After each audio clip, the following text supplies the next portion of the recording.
Now I'll get into the part where I talk about the benefits of public power.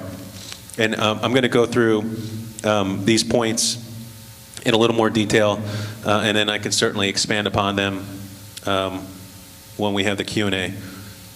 Okay, so I mentioned a little bit about investor-owned utilities. Investor-owned utilities are for-profit enterprises.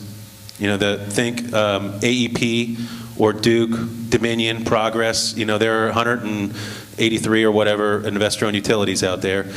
They are in business to make a profit. They have shareholders who expect a return on their investment. Share price appreciation and return on equity are the drivers for investor-owned utilities. Customer service is down there. It almost looks like an afterthought. And where I live, it is an afterthought. I live in the PEPCO service territory. They were ranked as one of the worst performing utilities with regards to reliability just a couple of years ago. I went, literally, there were several instances where I went more than a week without power several times during an 18-month time period. And they just didn't seem to care about the customer.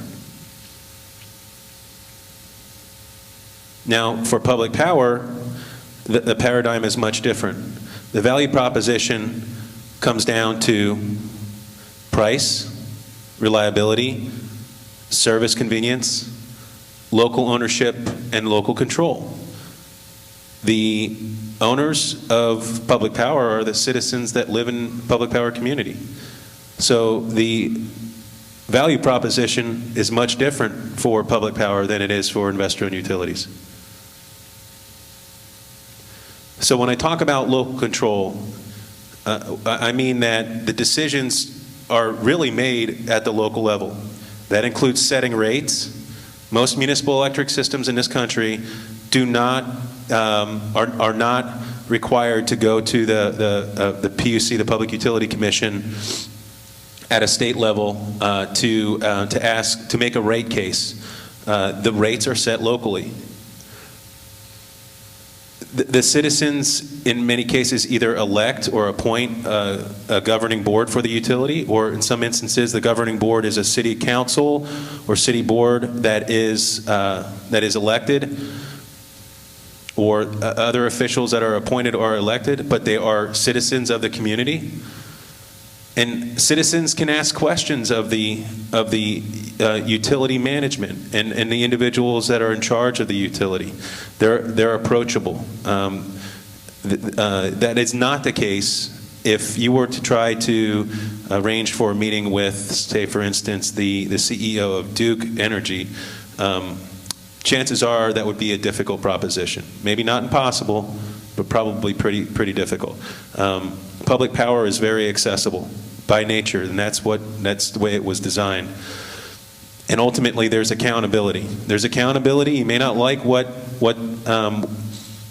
the system is doing in your community, or the decisions that are being made, and ultimately you have a decision as a as a tax-paying voting citizen of your community to vote at the ballot box, or to voice your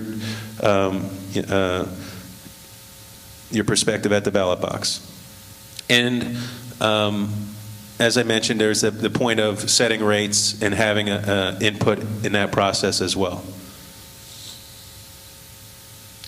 With regards to reliability, overall, public power is generally considered to be as reliable or more reliable than investor-owned utilities. And when I say reliable, I mean keeping the lights on, by and large. Before I got involved in this industry, the only time I thought about electricity, quite frankly, was when I went to flip the switch to turn on the light and it didn't come on. That's typically, or when I went to pay the bill, that's typically how many Americans interact with their utility department. But they want to know when they want power that it's going to be there and it's going to be reliable. And if you're a business doing business in that community, you're expecting that your utility, your local utility, is going to be providing reliable service because your business depends on it. Particularly if you're in, a large-scale industrial manufacturer. But because the line workers and the crews and the operations professionals live in the community, they know when a tree limb is hanging over a line that could cause an outage. They see these things every day. When there is a problem, they know how to respond. They know which street, is what. I mean, they have a presence in the community, and they're vested in the community. When there is an outage, they know their neighbors are struggling. They know if someone has a special need. They know what circuits need to be turned on first. As a matter of public safety. That's endemic in public power. And here in Indiana, this is certainly the case, but we have a strong mutual aid network. In other words, we, as a public power community, come together to help each other. And this was really displayed in a very awesome fashion during Superstorm Sandy that hit the coast of New York and New Jersey just a couple of years ago. Almost 150 municipal electric systems, public power systems, responded to that part of the country to assist in restoring power. The United States military was flying in crews, public power crews, from Sacramento and Los Angeles on the giant cargo planes, military cargo planes. It was a pretty awesome thing. APPA has actually produced a video to commemorate the line workers that went up there and helped restore power. But that's what public power is about: neighbors helping neighbors, systems helping systems. And in Indiana, there's a strong mutual aid network at the state level through the Indiana Municipal Electric Association, a state association here in Indiana.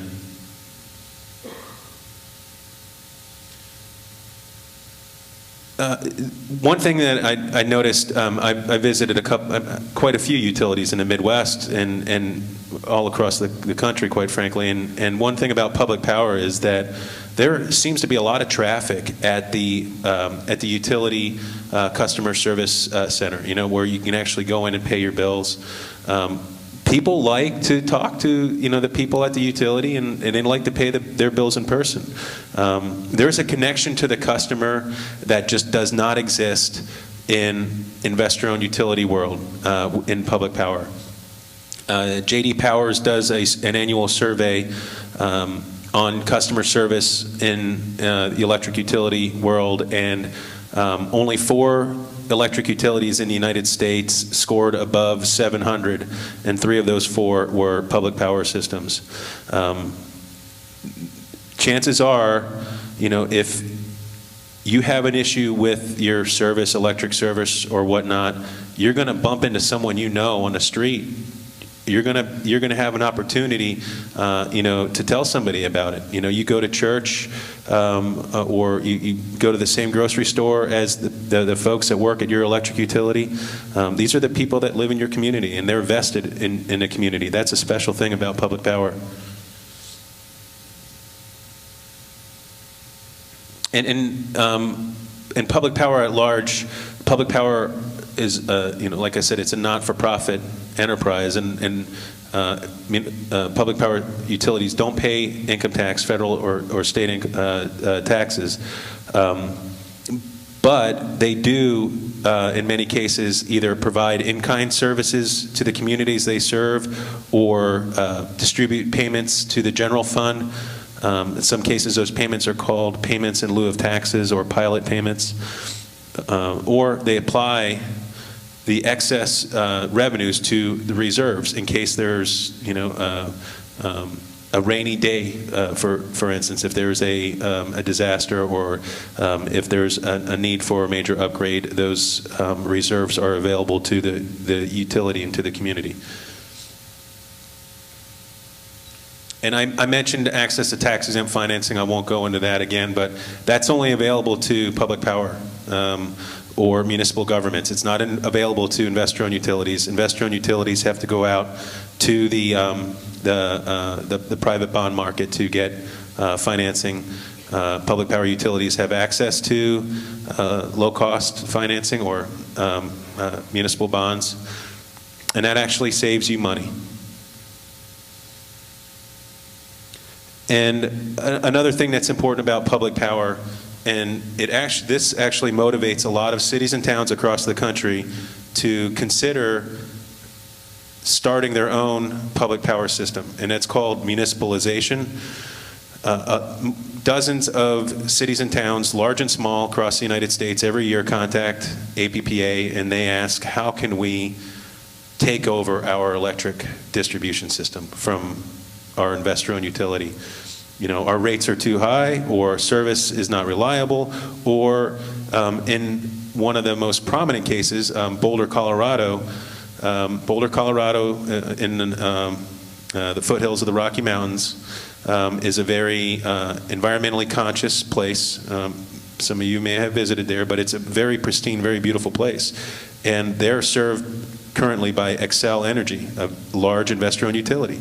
And as citizens of Boulder, they want their energy to come from renewable sources, period. They don't want any coal. They don't want any gas. They want it to come from renewable sources, and they're willing to go and acquire their distribution system from Xcel Energy to make that happen. And that is the power of the choice that public power brings to the table that you don't get from a for-profit enterprise. What I was going to convey here is that public power over the last 50 or more years, on average, has been the low-cost power provider. When you compare us to investor-owned utilities, the rate differential on a national level is 13% today. Public power customers pay, on the average, 13% lower than investor-owned utilities across the country. And I'm just about done here, but this is sort of a recap. This is public power's business model, you know, in a nutshell. Public ownership, local control, low-cost structure, nonprofit motive, and our primary focus is on the customer.